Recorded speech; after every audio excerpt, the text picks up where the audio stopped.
welcome back to Infrastructure Finance. This is lecture 31.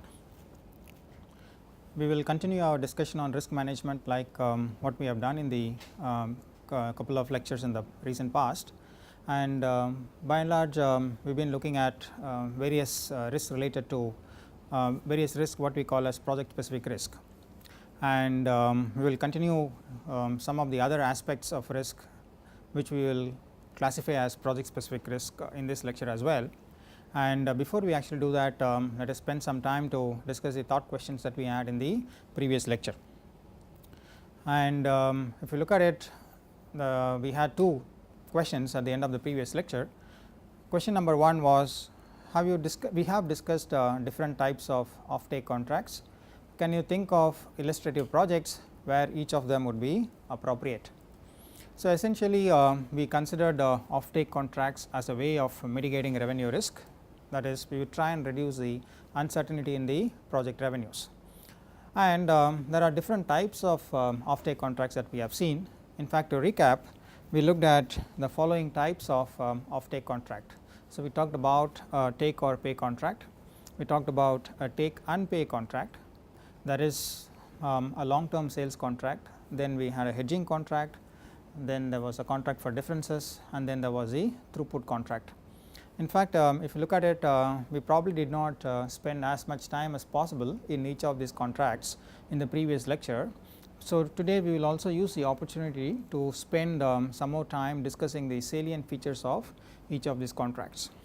So, the first type of offtake contract is a take or pay contract. So, what is a take or pay contract?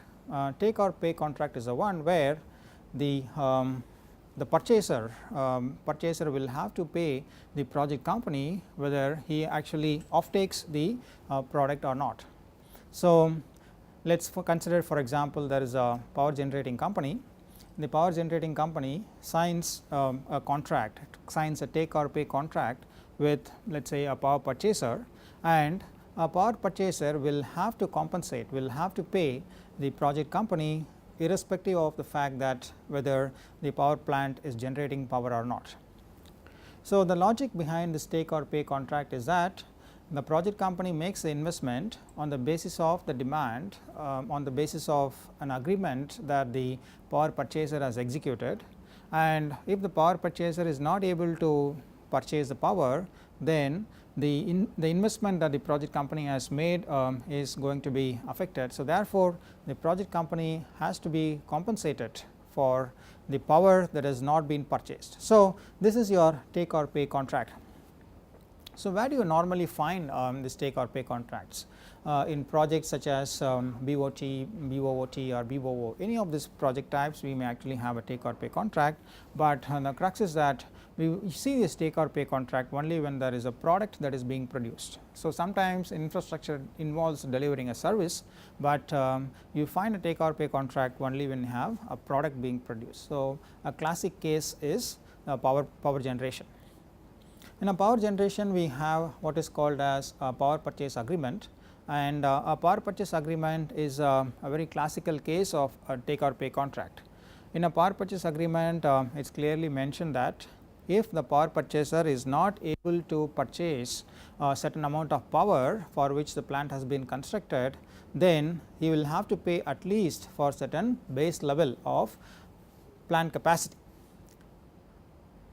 So, a take or pay contract should not be seen as what is called as hell or high water clause, that is the project company is compensated whatever the case may be. A take or pay contract, the project company is paid only if the plant is available. Okay, so, the plant that has been set up for generating power should be available to generate power. Only then will the power purchaser will start making payment to the project company. Another important distinction in take or pay contract as compared to the long term sales contract that we will see later is the fact that in a take or pay contract the tariff is fixed beforehand. Okay. If you really look at it, tariff, let us say for example, in the case of a power generation, tariff broadly consists of 3 broad components. So, the tariff consists of 3 components. The first is what is called as your availability charge, right. This is your availability charge, and then it consists of energy charge,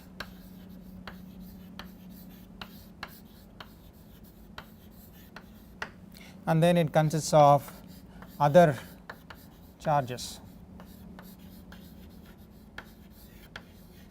Okay. So, in a take or pay contract, the tariff is decided in the agreement itself. It is not the exact tariff that is decided, but what is decided is how the tariff will be calculated. Some of the tariff is agreed upon, but some of it will be based on the market prices depending on depending on the date at which the tariff is calculated. So, for example, what is this availability charge? So, availability charge is in the nature of a fixed charge. So, there has been an investment made by the project company, and even there has been no power generated by the project, then the investment needs to be compensated for. So, the availability charge compensates for the investment made by the project company and broadly consists of 3 different components. So, it talks about fixed operating cost. So, there is your fixed operating cost.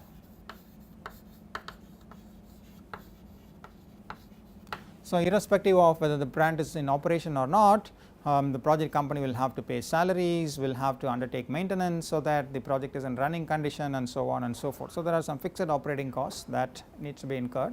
So, that will have to be paid as a part of your availability charge. Okay. Next, you have interest payments on debt, right, interest on debt. Usually it is expected that debt will be serviced by revenue, but as a part of the revenue contract, we will have to ensure that the debt is serviced even if the project is not generating power. Okay. So, therefore, the availability charge will account for the interest payments on debt, and then the next is your return on equity, right, that is equity returns. The investment made by the project company, the sponsor's investment in the project company has to be compensated for. So, the equity returns have to be provided. So, the availability charge is calculated based on these 3 factors. So, even though the plant is not going to generate power, the availability charge will have to be paid to the project company. So, that's a basic compensation that the project company gets for making an investment in the power plant. The next is your energy charge. So, energy charge is largely, at least for a power plant, bulk of the energy charge is incurred in terms of fuel. Okay. So, the energy charge is calculated based on the fuel that would have been consumed, okay, fuel that would have been consumed for generating a certain amount of power. Okay. See, normally what happens, there is a power purchaser, and depending on the demand for power, the power purchaser dispatches the load to the power project company, which is the power generator, right. So, the power purchaser tells how much of power to generate to the project company, right. So, based on the load that has been dispatched, that is based on the power that the project company is expected to generate, the total fuel that would be consumed for generating that kind of power is calculated. Okay. So, remember, it is not the actual fuel that has been consumed, because when we actually install the power project, so at the time, the efficiency of the power project is calculated, and this efficiency, this is basically called as the heat rate. Okay. So, how much of fuel needs to be burned to generate a certain amount of power. So, this actually is defined by what is called as a heat rate. So, this heat rate, using that heat rate, it is calculated how much of fuel would be consumed. Okay. And then the fuel charge is calculated by the fuel that would have been consumed multiplied by the market price of fuel, right, multiplied by the market price of fuel. So, this energy charge is generally calculated only if the project company starts generating power. Okay. If there is no power that is being generated by the project company, then the power purchaser will only pay the availability charge.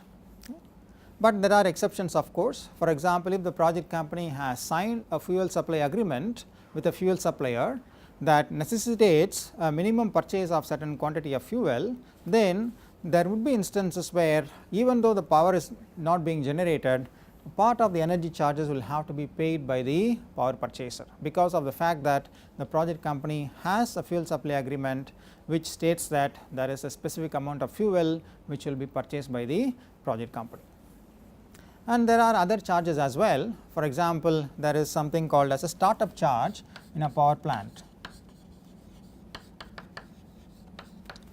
Let us say the plant, like in most other processing and manufacturing plants, will have to be shut down for periodic maintenance, and whenever the plant is shut down and then when it is started again, there is certain amount of costs that are incurred. For example, you need additional fuel during the startup. Okay, you need some amount of electricity to actually fuel the startup process, and the kind of expenditure that is needed for starting up is substantially higher as compared to the regular operations. Okay, so whenever we are incurring more than certain amount of startups than what has been estimated for, that has to be compensated to the project company. So the tariff is calculated based on various parameters. Okay. Some of these tariffs are determined while the project is being constructed. See, for example, the fixed operating cost is determined while the project even before the project is being constructed, and if we also know how much is going to be the capital structure, so based on that we can determine the interest and the equity returns. So therefore, all of this is fixed even at the time of project construction. So when we have this kind of a tariff based take or pay contract, most of the revenue risk is mitigated simply because of the fact that the project company is compensated even though the plant is not making any generation. However, there are some risks. Okay. What are the risks that are there in a take or pay contract? See, for example, if the plant costs more than what it has been estimated for. See, for example, the tariff is calculated based on certain amount of equity and certain amount of debt that is being used in the project. But if the plant costs more, that is, it takes in more amount of equity and it takes in more amount of debt, then it may not be possible to increase the tariff. So therefore, whenever there are cost overruns, the returns for the project could be affected, because we are employing more capital, but we are probably not getting corresponding increases in tariffs. Okay, so there is a cost overrun which gets affected. Second, which actually also is a risk, is the fact that there could be changes in the efficiency in which the plant is being operated. See, for example, you estimate how much of fuel is going to take based on the initial efficiency or the heat rate of the plant, but later on, if the plant is not being maintained properly and if the plant becomes less efficient, then more fuel could get consumed. Okay. So the amount of expenditure that will be paid for fuel is dependent on the initial heat rate. So therefore, when we have changes in the heat rate, it can actually also impose an additional risk on the plant. So the bottom line is, a take or pay contract is not really a foolproof way of mitigating all the revenue risks. Okay. There is another factor also that you should remember. For example, there is availability, right. You will actually get availability charge only if the plant is available, that is, the plant is in a position to generate power. If the plant is having problems for various reasons, then the availability charge will not be given to you by the power purchaser. So therefore, though there is a take or pay contract, there is a lot of onus on the project company to ensure that the project is in good condition, so that all the risks that are otherwise that we have talked about are mitigated, right. Okay. So the next type of offtake contract that we talked about is your take and pay contract. Okay. In a take and pay contract, what happens? The purchaser offtakes the product that is being produced by the project company, and then he compensates for it accordingly. Okay. So, there is no guarantee that so much of product will be there will be demand for so much of units of power, or there will be demand for so much of quantity and so on and so forth, but whatever has been consumed by the purchaser will be compensated for. So, there is no guarantee of any kind. So, normally what you find is in a project finance deal there are very few instances of take and pay contract. So, take and pay contract resembles a typical supply in the competitive market. There is no guarantee for how much one needs to supply, and there is no guarantee for what is the revenue that is going to come and so on. So, for this reason you very rarely find a take and pay contract systems in a project finance situation, because a take and pay contract is something that might not be very comfortable for the lenders. Okay. But you will actually find take and pay contract not in the offtake, but actually in the supply side. See, most of the fuel supply agreements that the project companies have actually entered into, they are all take and pay contract. There are some floor levels. For example, the project company would say that or would guarantee that it will actually purchase certain amount of minimum quantity of fuel, but otherwise the fuel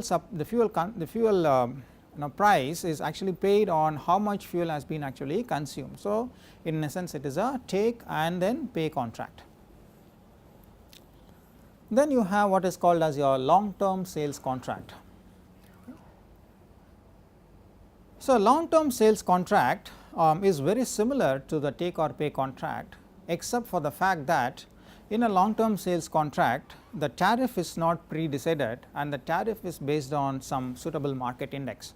So, in a take or pay contract the tariff is decided upfront and it has been indicated in the agreement, but in a long term sales agreement it does not mention anything about the tariff, because the price at which the purchaser is going to purchase from the project company will be based on some market index. Let us say for example, if you look at revenues, revenues is a function of two things. Revenues is a function of quantity, and then it is also a question of price, right. It is also a question of price. So, price multiplied by quantity will actually give you the revenues. So, in a long term sales contract what actually happens is the contract talks about specific quantity that will be purchased by the purchaser, but then at what price it will be purchased? It will be purchased at a price that is linked to some kind of market index. Say for example,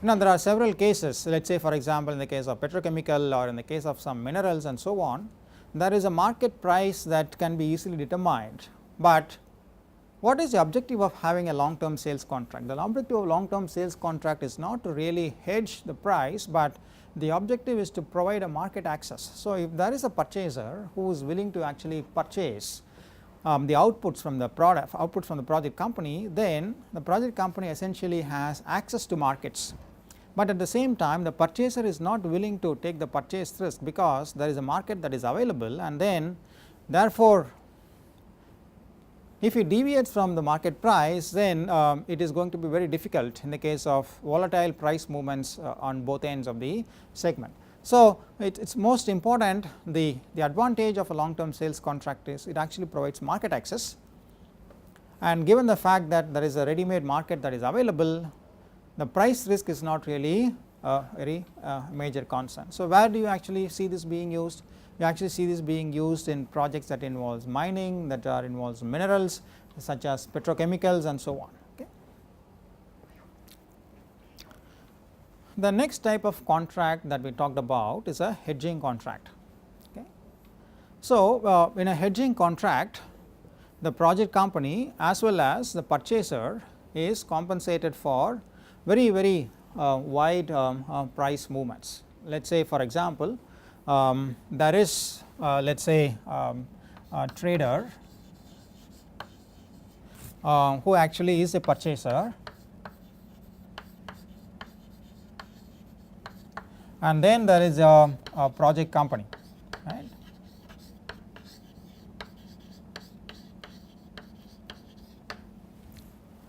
So, in a hedging contract what happens normally we define what is called as a floor price and then we define what is called as your ceiling price. Let us say for example, we are talking about a project that involves extraction of oil, and then the project company signs a hedging contract with the purchaser which says that if the market price of the oil falls below $20 per barrel, then the purchaser will purchase at the floor rate of $20 per barrel. So, for example, if the market price of oil falls down to let us say $18 per barrel, the hedging contract will ensure that the purchaser purchases oil at rate of $20 per barrel from the project company. Okay. So, that's one end of the hedging contract.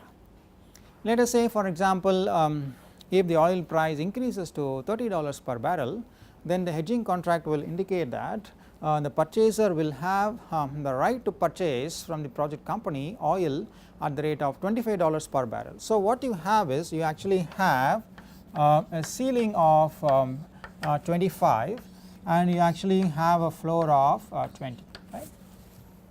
So, as far as the project company is concerned, it will not get anything less than 20, but at the same time it will not get anything more than 25 as well, right. So, if the price is between 20 and 25, the purchaser will purchase it at the market index, right, or the market price. Market price is between 20 and 25. Let us say for example, the market price is 23, then the purchaser will purchase oil at the rate of $23 per barrel from the project company, right. So, this hedging contracts gives some kind of protection to both the project company as well as the purchaser in terms of very volatile price movements. Okay. So, where do you actually see this kind of hedging contracts? You actually see these hedging contracts largely in the commodity market. So, for example, you have metals, you have oil. In some of those instances, you actually see this kind of hedging contracts being widely used. Okay. The next contract that we talked about is a contract for differences. A contract for differences is very similar to a hedging contract, except that there is no direct contract between the purchaser. I am sorry. So, in a contract for differences is different from a hedging contract in the sense that the project company does not sell the product to the purchaser, but the project company sells it to the market and then the purchaser again purchases it from the market. Okay. It is typically seen in let us say the electricity sector. So, in the electricity sector there is something called let us say there is a power pool, Okay. So, the project company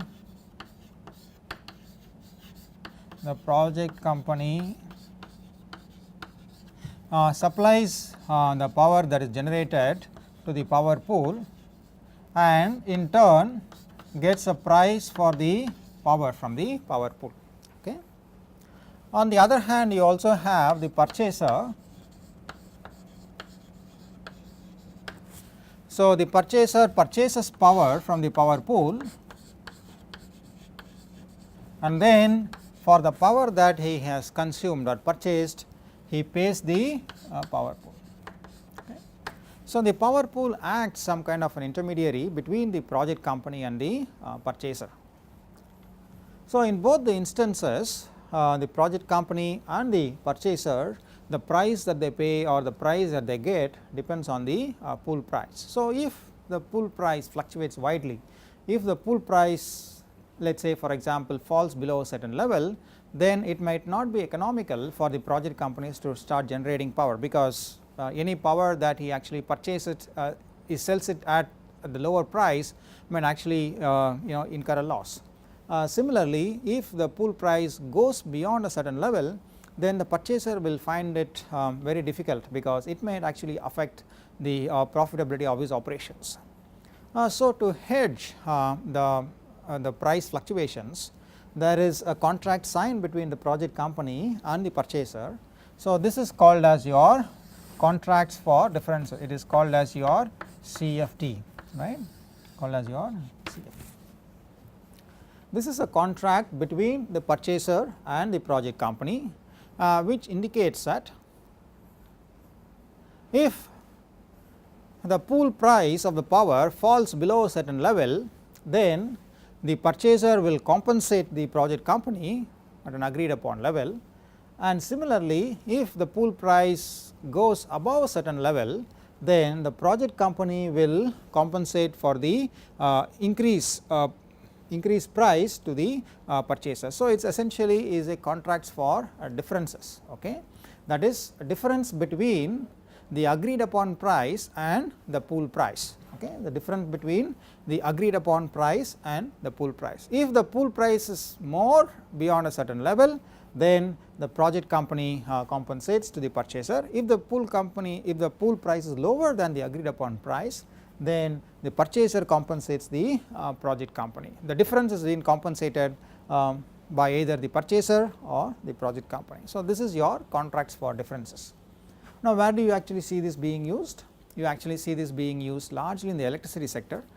We have not seen this kind of contractual innovations in India, but in most of the developed economies we are seeing these kinds of contractual innovations. Maybe in a few years time we may also see these innovations coming to India as well. The final contract that we talked about is your throughput contract. A throughput contract is essentially like a service. The project company has constructed a facility, and if the user of the facility will if in case the purchaser is a user of the facility and he pays the project company to the extent the facility is being used, okay. And where do you actually see this being used? A throughput contract is largely used in projects such as pipeline companies. So, there is a pipeline company, there is, let's say, oil pipeline or gas pipeline, right. There is a pipeline company, right. So, the pipeline company has installed a facility which will help to transport oil or gas or any such, and the project company which owns the pipeline has actually made the investment to install the pipeline. So, therefore, it needs to be compensated, okay. So, how can it be compensated? It needs to be compensated depending on the volume of material, volume of the produce that goes through the pipeline. So, this is your throughput contract, right. So, throughput contract will also mention that there will be a certain amount of minimum volume of goods or products that will be transported, that will be used, that will be sent through the pipeline, right. Because if there is no guarantee on what will be the minimum amount that will be sent through the pipeline, then the project company might not actually get a return on its investment, right. So, the throughput contract will also ensure that there is certain minimum that is actually sent through the pipeline, and if there is a shortfall in that minimum, at least there is a compensation provided to the project company, right. So, the throughput contract is largely used to in the case of pipeline companies, in the case of oil, gas, and so on and so forth, okay. So, what you now actually see is you actually see variations in different types of offtake contracts and the applicability of using these contracts to different project situations, right. So, whenever we are trying to analyze a particular infrastructure project, we will have to also analyze the project characteristics and then check whether they are using the appropriate offtake contract for the given context. Okay, so far we are talking about offtake contracts. In many cases offtake contracts are actually signed only when there is a product, but then we also have several situations where infrastructure involves provision of a service. So, for example, there is road service, there is transportation service, there is so many other services that we actually get from infrastructure projects. So, when we have a service kind of a situation, then we do not really have what is called as an offtake contract, but what we actually see is a concession agreement, okay. What is a concession agreement? Concession agreement is a contract between a public sector entity and the project company under which the project is constructed to provide a service, right. So, there are several types of projects that have been constructed to provide service. So, for example, you have toll roads which provide access service, then you have transportation system where railway or metro which provides transportation service, then you have service for sewage treatment, and there is water supply and so on. We also have big projects such as ports and airports, right, which provide transportation services, right. So, these are all essentially service based projects, and you do not really have any offtake agreements, but you have concession agreements in this case. Broadly, if you look at concession agreements, they can be classified into two categories, either they are called as a service contract or they are called as a toll contract. So, let us look at salient features of each of these types of agreements. Okay. First, let us talk about service contracts. What is a service contract? Okay. A service contract is one where the risk of usage is transferred to the contracting authority, or the risk of usage is with the contracting authority. That is, the contracting authority, in this case a public sector entity, asks a private sector to actually construct a project, and then that compensates the private sector in some way. Okay. Even if the project is being used or not, the contracting authority will have to compensate the project company. Okay. So, if there are less usage of the facility that has been created, then the risk has to be borne by the contracting authority. There are fixed payments that the contracting authority will pay the project company, and irrespective of the kind of usage. As far as the project company is concerned, the project company should make the facility available for use. Okay. It has to ensure that the facility is available, and it is also available at a certain level of quality. Okay. So, that is most important. Making the facility available is not the only thing. Is it really available at a certain level of quality? For example, if you look at the Bangalore International Airport, every year there is a mandate to check whether the airport is operating at a certain quality benchmark. Okay. So, there has to be a certain level of quality of service as a part of your service contract. Where can we see this kind of service contracts? Let us say, for example, in the roadway sector, broadly today we have two kinds of projects. One is called as your annuity roads. So, in an annuity roads, what happens? The road users are not told, but the government pays the project company a fixed sum for a certain period. During the concession period, it pays a fixed sum. Okay. So, that is really a service contract, because the risk of usage is now with the contracting authority, and there is no risk at least in terms of usage on the project company. But then from a lender's perspective, it is very important that the contracting authority is seen as sufficiently credit worthy, right. Even though the usage risk is not the project company, unless the contracting authority is financially strong and is being able to honor the terms of the contract, the lenders might not find it a very attractive proposition.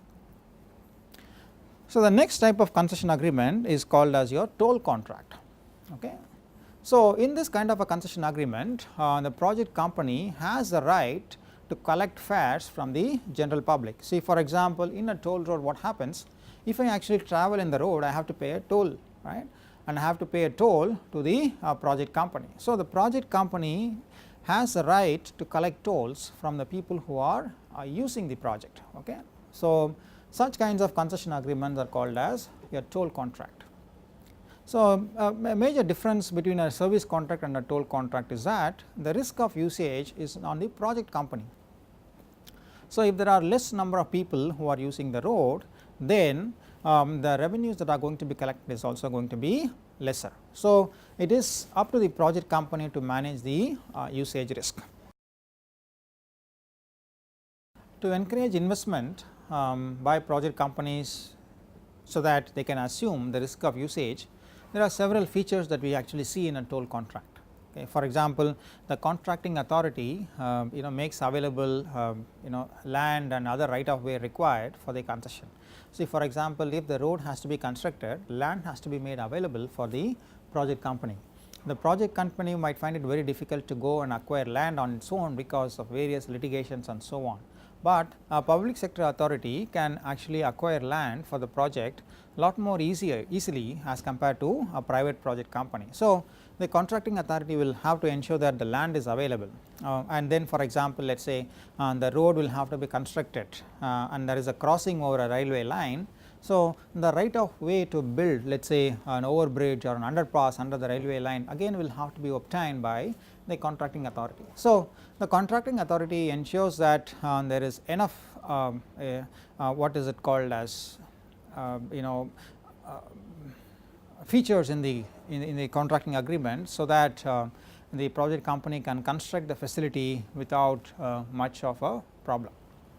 You will also find generally in this kind of a concession agreement that there is a provision of creation of no competing facility for a fixed period of time, because the investment made by the project company is in good faith, and if there is a competing facility that comes up, then the traffic will actually split between the two facilities, and that might actually affect the returns for the project company. So, the project company would want certain kinds of safeguards and provisions to ensure that his risk is minimized. So, one such provision is the fact that there will be no competing facility for a fixed period of time.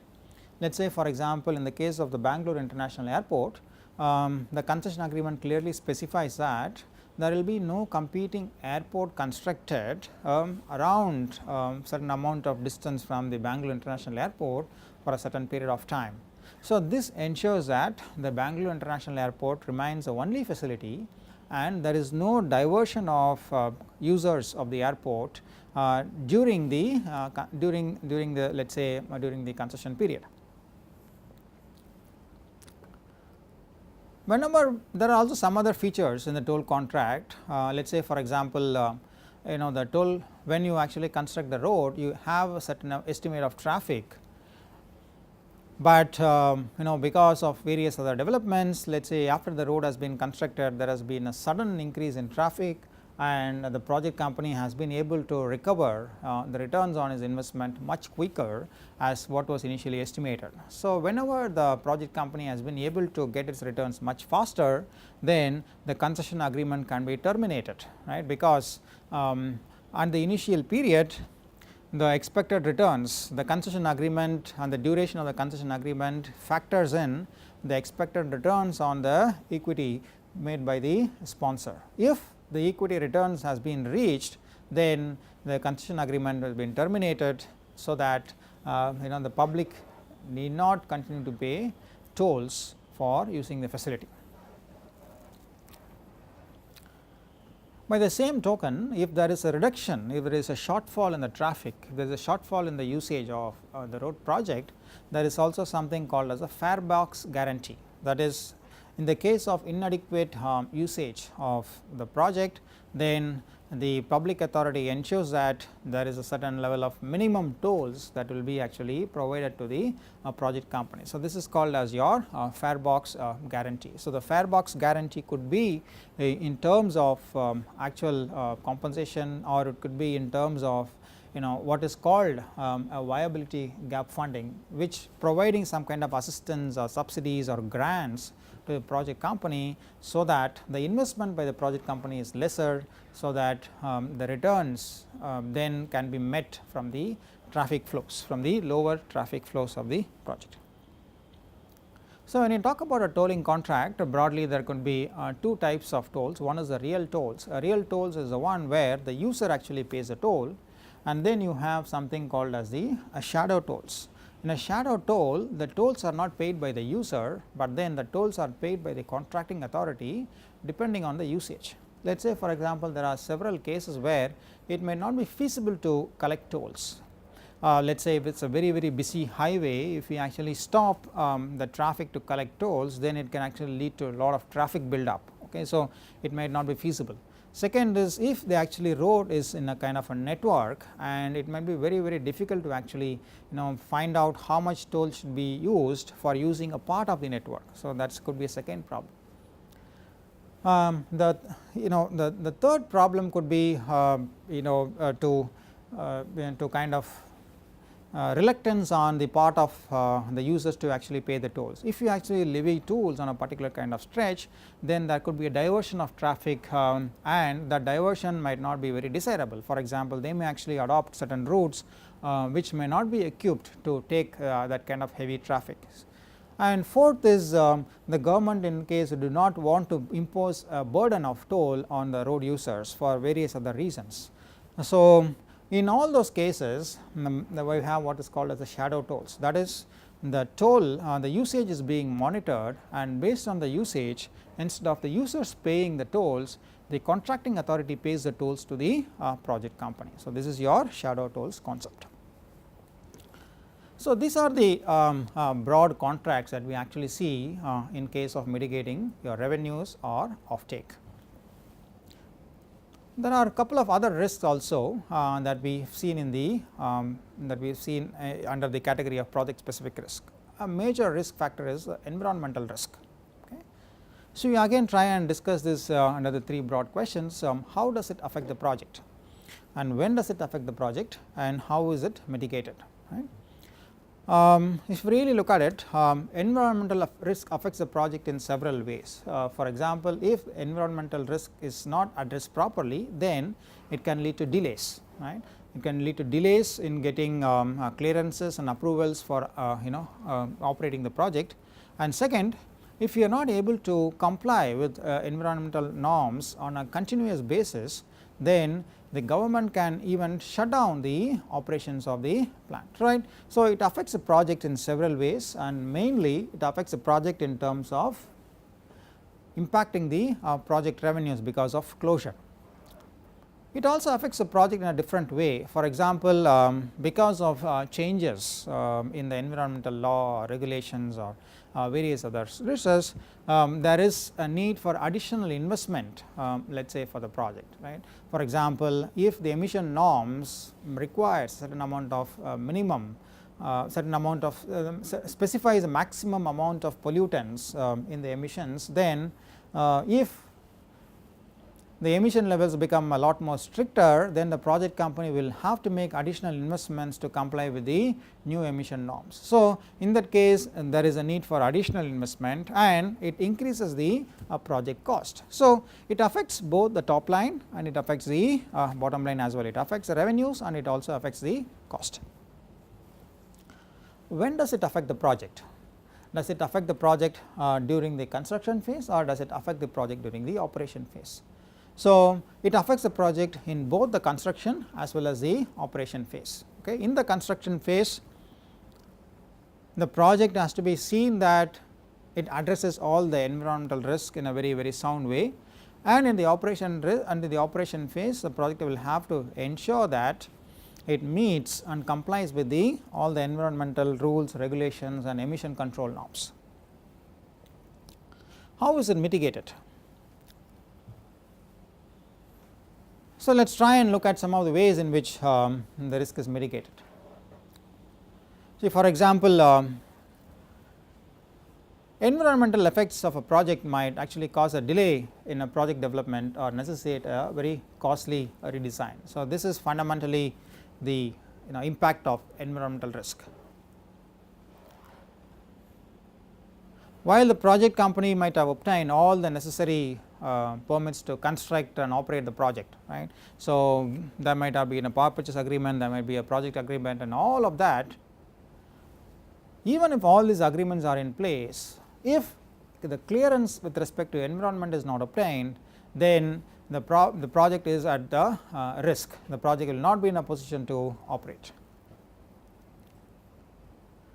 And then when you look at environmental standards, there are different levels of environmental standards. So, today in India, environmental is a subject of both the state government and the central government, and the project will have to necessarily meet the compliance requirements of both the state as well as the central government. Sometimes the state government norms might be a lot more stricter than the central government, in which case the project will have to meet the conditions of the state government. There are instances where you have international agencies which are actually providing funding for the project. So, for example, you have the World Bank, you have the European Investment Bank and so on, and these institutions might have a lot more stricter environmental norms as compared to the host country as well. So, when projects actually obtain funding from some of these agencies, they will have to ensure that they meet the compliance requirements of these funding agencies. Sometimes if the host country norms are a lot more flexible and liberal as compared to the norms of these funding agencies, if the norms of the funding agencies are not met, then it can actually lead to problems in terms of continued functioning of the project. And environmental risk sometimes can also be manifested in terms of public opposition to the project. So, today if the public feel that there is going to be their livelihoods are going to be affected, the environment is going to be affected because of the project being developed and so on, there could be tremendous amount of public opposition. So, we have seen numerous cases where there is public opposition to such large development and infrastructure projects. The most the recent case that many of you might have heard of is the Kudankulam nuclear power project that is coming up in the southern part of Tamil Nadu. So, there is so much of public opposition to the project in terms of it can affect the project livelihoods, it can affect the people there in terms of increased radiation levels and so on and so forth. So, that is again an environmental risk because of the fact that some of the environmental impacts have not been properly addressed as perceived by the public. So, how do you manage the environmental risk? First and foremost is to really understand the relevant legal framework, okay? Because environmental risk is actually kind of very tightly goes in with the law and existing regulations. So, we have to really understand the relevant legal framework and do an exhaustive analysis of the environmental risks of the project. What are the different types of environmental impacts that the projects can have, and then the legal framework with respect to each of this. For example, does it actually affect the forest land, does it actually have some kind of emissions, is it actually going to contaminate the project site? There can be several levels. For example, if it is in a mining project, the mining project can actually lead to a tremendous amount of, let us say, environmental degradation because of digging and so on. So, how is it going to be addressed? So, these are the different types of environmental risks that needs to be first assessed and then found out what kind of legal framework that governs the various aspects of environmental risk. The third, project should be in a position to meet future tightening of environmental controls. Remember, environmental risk and emissions is a continuous process.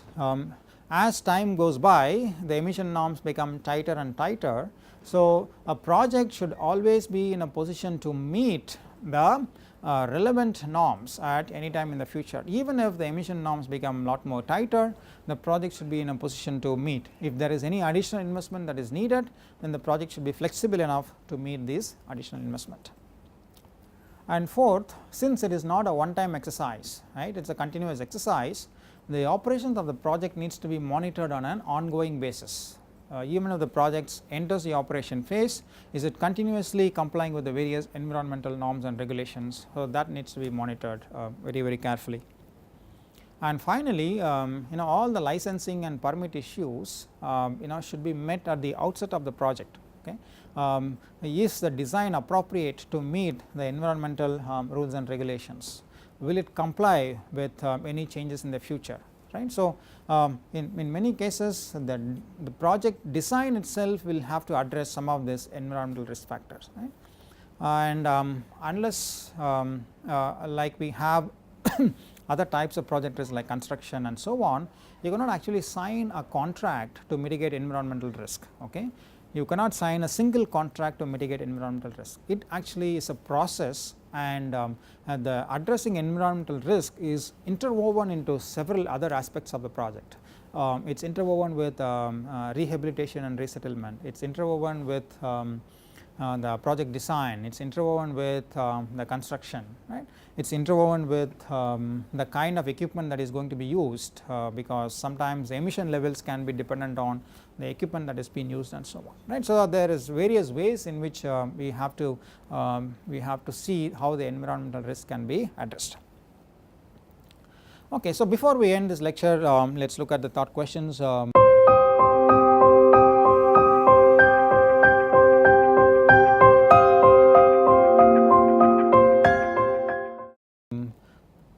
For this lecture, the question is, we have all been looking at contracting to mitigate several of this project specific risk. Okay, so the question is, in addition to contracting, are there other ways to manage various project specific risk?